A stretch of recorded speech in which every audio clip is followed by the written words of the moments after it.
Welcome back my YouTube channel sociology live study. और आज की क्लास का टॉपिक है जैनिज्म या जैन धर्म।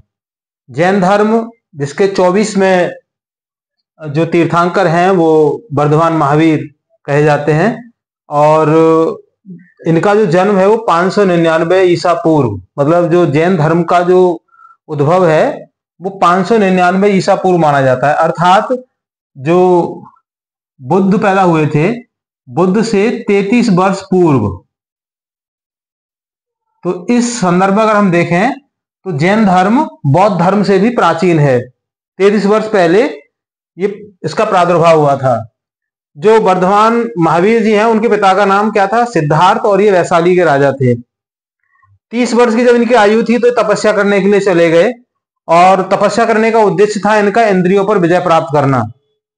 इंद्रियों पर विजय प्राप्त करने के बाद में जब उन्होंने अपनी इंद्रियों पर विजय प्राप्त कर ली तो उनको जिन की उपाधि मिली। जिन, जिन का अर्थ होता है, जिन जो शब्द है वो जा धातु से बना है, जा से, जिसका अर्थ होता है जीतने वाला, अर्थात इंद्रियों को जीतने वाला।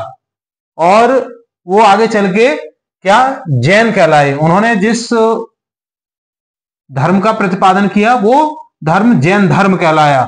जैन धर्म का उद्देश्य है मन, वाणी और शरीर, इनसे संबंधित जो भी इच्छाएं हैं उन सबको जीतना, अर्थात मनसा वाचा कर्मणा, उन इच्छाओं को जीतना क्या कहलाता है? जैन धर्म कहलाता है। आज हम अगर भारत देश की बात करें तो भारत में लगभग उनके जो 50 लाख से ज्यादा जो उनकी पॉपुलेशन है, 2011 की जो जनगणना हुई है उसके अनुसार 50 लाख से अधिक उनकी संख्या हमारे देश में है।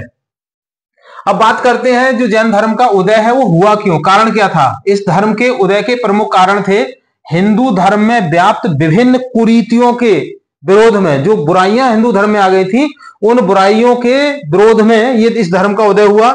और सबसे बड़ी बुराई क्या थी? वो थी यज्ञों में दी जाने वाली बलि प्रथा, अर्थात किसी जानवर की बलि यज्ञ में दी जाती थी।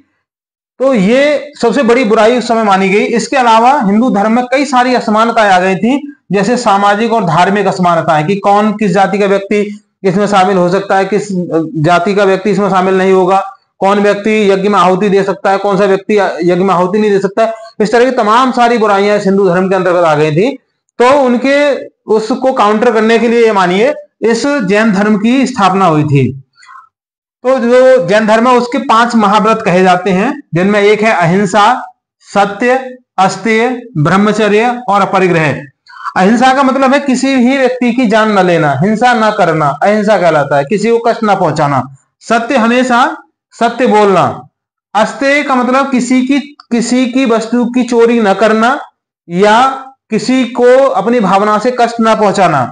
ब्रह्मचर्य, संयम पूर्ण जीवन व्यतीत करना।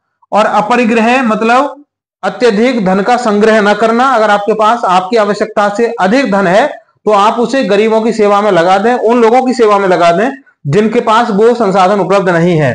इसी तरीके से जो इसके प्रमुख सिद्धांत है उन प्रमुख सिद्धांतों में कहा जाता है कि सम्यक दर्शन है प्रमुख सिद्धांत इसका। जो सम्यक दर्शन है उसके 8 बिंदु यहां पर दिए गए हैं। कौन कौन से हैं? एक है पारस्परिक संदेह को दूर रखना। कभी भी अगर आप दो व्यक्ति हैं तो उनके बीच में कभी संदेह नहीं होना चाहिए।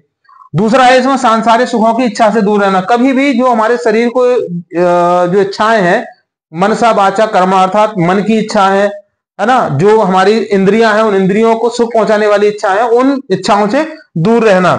तीसरी बात है इसमें शारीरिक और व्यक्तिगत आसक्ति से बचना। चौथी है गलत रास्ते की ओर न जाना। पांचवी है अधकचरे विश्वासों से प्रभावित न होना। जैसे कोई भी व्यक्ति आपकी आज की डेट में अगर आप देखेंगे, जैसे सोशल मीडिया है, व्हाट्सएप है, कोई भी व्यक्ति आपको ज्ञान देने लग जाता है, उसको पता ही नहीं है, कहीं से ऐसे सुन लिया। तो जो जैन धर्म है वो बिल्कुल नकारता है उसको, जो अधकचरे विश्वासों से प्रभावित न होना। छठा है इसमें सही विश्वासों पर चलना। सातवां है सबके लिए प्रेम की भावना रखना। आठवां है इसमें जैन धर्म की महानता को ध्यान में रखना, अर्थात जो जैन धर्म है उसकी जो महानता है उसको ध्यान में रख करके ही आप कोई भी कार्य करें। फिर हम बात करते हैं उसकी संप्रदाय की। तो इसमें देखिए आज की डेट में अगर हम देखें तो 2 संप्रदाय हैं इसमें। एक है दिगंबर शाखा और दूसरी है श्वेतांबर शाखा। दिगंबर शाखा के जो मानने वाले लोग हैं वो वस्त्र धारण नहीं करते हैं। वो ये मानते हैं कि जो वस्त्र है वो उनकी आराधना में, उनकी पूजा में वो एक तरीके से बाधा है, अर्थात उनके ध्यान भजन में वो बाधा है, इसलिए वो वस्त्र का त्याग करते हैं, पूरी तरीके से वस्त्र को ग्रहण नहीं करते। और श्वेतांबर शाखा के जो फॉलोअर्स हैं वो केवल श्वेत वस्त्र अर्थात सफेद वस्त्र को ही धारण करते हैं और वो कम से कम बोलने का प्रयास करते हैं, इसलिए आपने देखा होगा वो मुंह पर हमेशा सफेद कलर की पट्टी को लगाए रखते हैं। सो आई थिंक आपको समझ आ गया होगा कि जैन धर्म क्या है और क्या इसका दर्शन है और उत्पत्ति कैसे हुई, कैसे इसका उदय हुआ। So thank you for joining to me. और कोई क्वेश्चन है तो आप मुझे कमेंट बॉक्स में लिख के बता सकते हैं। मिलते हैं अगली क्लास में। जय